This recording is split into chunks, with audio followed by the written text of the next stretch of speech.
హైడ్రా అనేది ఒక ఒక వ్యవస్థను క్రియేట్ చేసి దానికి ఏవి రంగనాథ్ని ఇన్ఛార్జ్గా పెట్టి అక్రమ కట్టడాలన్నీ కూలగొడుతున్నది గవర్నమెంట్. ఏంటి హైడ్రా ఏంది, ఎవరి మీద పగ తీర్చుకోవడానికి ఇది చేసినట్టు మీరేమనుకుంటారు? మీ అభిప్రాయం ఏంది? హైడ్రా అన్నది చాలా మంచి నిర్ణయం. తమ్ముడు రేవంత్ రెడ్డిని అప్రిషియేట్ చేస్తున్నాను. కానీ ఆయనకి తెలుసో తెలీదో వస్తున్న ఆరోపణలు ఏంటంటే, కొంతమంది మీడియా మిత్రులు నాకు కాల్ చేసి చెప్పి నేను రిలీజ్ చేయకూడదు, అది ఇన్వెస్టిగేషన్ అవ్వకుండా 100 కోట్లు అడిగారట ఈఎన్ కన్వెన్షన్ సెంటర్ నాగార్జున ఎవరో ద్వారా.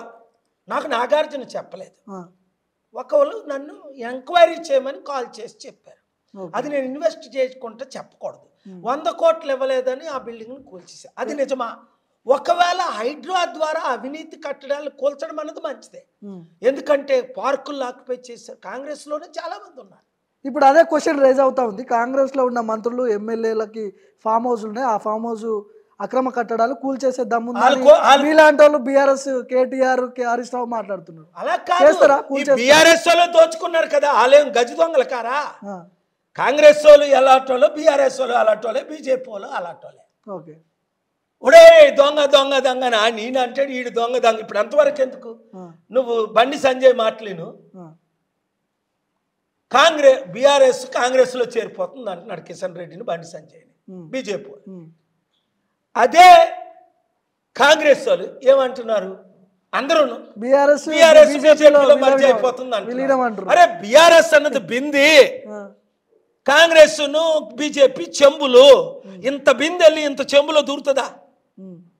బుద్ధున్నాడు ఎవరైనా చేరుతాడా? ఏమో కేసీఆర్కి డిప్రెషన్ వచ్చిన శాపాలు ఇంకా దీవెనలుగా మారలేదు కనుక చేరుతాడేమో. ఎందుకంటే కేటీఆర్ నన్ను కొట్టించాడు కదా మే 2ని 2022లో సిరిసిల్లలో. చెప్పాను కదా నీ పతనం స్టార్ట్ అయిందని. కేసీఆర్ గారు కొట్టించలేదు, కేటీఆర్ ఎస్పీతో మాట్లాడి రుజువులు ఉన్నాయి. పతనం స్టార్ట్ అయిందా లేదా? కేసులు వేసానా లేదా? చిత్తుగా వాళ్ళు ఓడించామా లేదా? వాళ్ళు నా మీద 3 కేసులు వేసి అరెస్ట్ చేయాలని చూశారు. అరెస్ట్ చేయగలిగారా?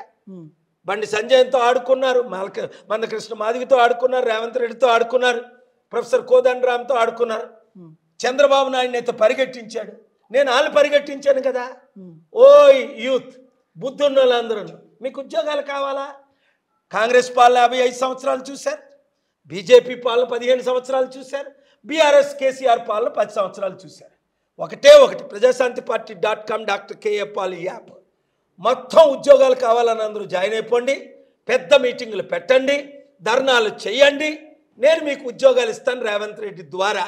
ఆయన అమెరికా వస్తే అక్టోబర్ 2ని, లేదా ఆ గవర్నమెంట్ ఆల్రెడీ కాంగ్రెస్ 3-4 ముక్కలు అయిపోయింది.